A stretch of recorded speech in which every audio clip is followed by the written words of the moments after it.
Namaste. This is Kai again.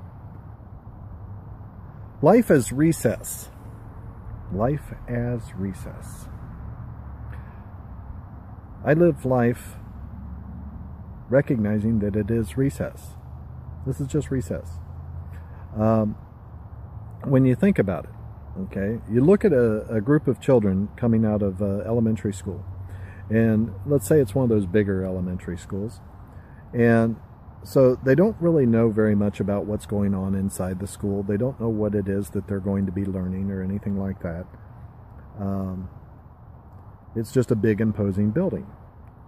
And so they run out onto the playground, which they recognize, and it's kind of like home, and they get to run out there and they grab their toys, and you know, the first ones out will grab the toy and they'll go, it's mine, you can't have it, it's mine. And they scream and they cry and they fight and they holler about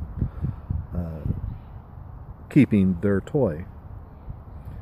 And there's a few that just kind of wander around the outside of the playground, and from time to time they'll spy a toy and they'll pick it up and they'll look at it and they'll go, wow, that's pretty interesting, it looks like it's fun to play with. Hey Joe, here, play with this, you know. And they're always real happy because they're giving away their toys and they're sharing their joy. But regardless of how they play on the playground, they all have one thing in common. As soon as the bell rings, they drop their toys and they run back inside. Now, some of them are reluctant to drop their toys, and you can see them, and they look back fondly and and all of that, and they really don't want to let go of their toys and run back inside, but they do. And okay, now let's fast forward to adults, and you see adults who, by the way, are just older children. On the inside of your head, you know, how old is that person? The person looking out of your eyes. Not how old is the body, but how old is the person looking out of your eyes. Anyway, so what we do is we run around and we grab our toys. They're more expensive now. They're cars or, you know, planes or jewelry or whatever. We grab our toys and we say, it's mine, you can't have it, it's mine. We develop the habit from our childhood of grabbing these toys and saying, it's mine. And of course, again, there's some people who run around on the outside of society and they're picking up toys and playing with it and passing it on, and they seem to be happy-go-lucky and don't have a lot of responsibility, and they're happy most of the time. But regardless of what they own or how much they own or what they don't own, how much, you know, how healthy they are or anything, when the bell rings, they drop their toys and run back inside. And you can see them. Some people will struggle and just as hard as they can to keep from having to drop their toys to go back inside. Others will just kind of say, oh good, the bell rang, and off they go. And they run back into this big imposing building that they don't really know anything about.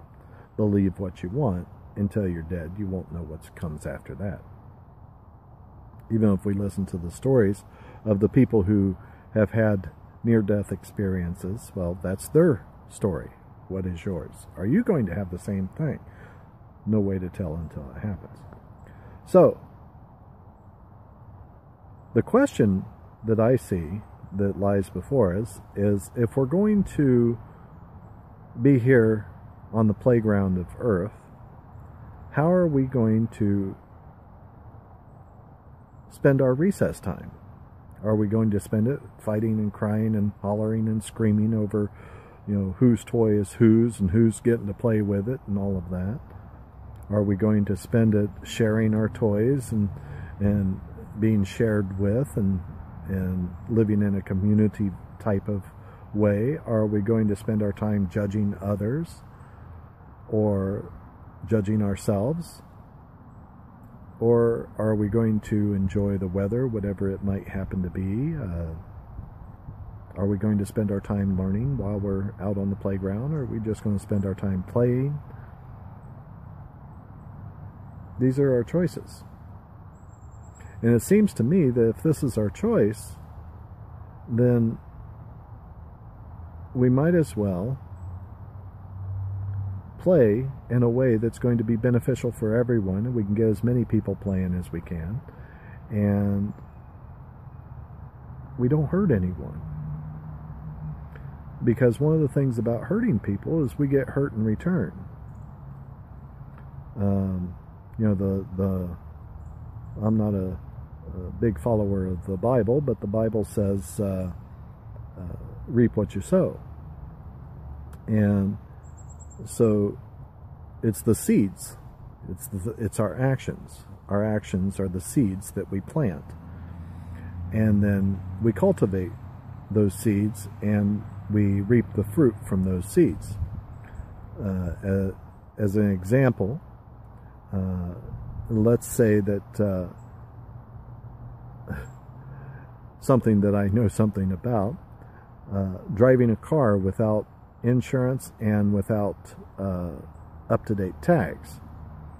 I've done that in the past, and that's what's known as a drama seed. And this is what you're pretty much guaranteed that if you do that, sooner or later the drama is going to fruit, and you are going to reap the benefit of that. Unless you get extremely lucky and are able to get the insurance and update the registration before the long arm of the law reaches out and taps you on the shoulder. If you wake up in the morning and you say, I'm going to see if I can make 5 people today smile and spontaneously say, you've made my day. Well, you know that you are at that moment planting a happy seed. And so you will be reaping the benefit. You'll be reaping the fruit of happiness. Happiness will follow you. You have no choice in the matter. It's just the way things go. A farmer knows that if you plant one type of plant, what grows, or the fruit that you're going to get from that plant is going to be the fruit of the seed that you grew or that you planted. Everything else can do what it wants, but once it fruits, if I planted corn, I'm going to get corn. One thing's for sure, if I plant corn, I'm not going to get peaches. So anyway, so going back to playing, living life as recess. Now, just because it's recess and it's fun, it doesn't mean that there's no rules, there's no responsibility or anything like that. Because if you're playing a game while you're on recess, well, the game has rules. But if you remember that it's a game that you're playing during recess, you can take the rules very, very seriously. But you don't have to take them seriously. Meaning to say that when the game's over, the game's over, and okay, well, now I get to play another game, or the bell will ring, and sometimes you can change the rules mid-game because, hey, now you want to play a different game. So this is just an interesting way to live life. It's fun. It allows for a lot of intimacy. And it doesn't require getting stuck in your stuff. Anyway, I feel the wind blowing now, so that's probably going to have an effect on the sound quality, so I'll stop for now. Namaste.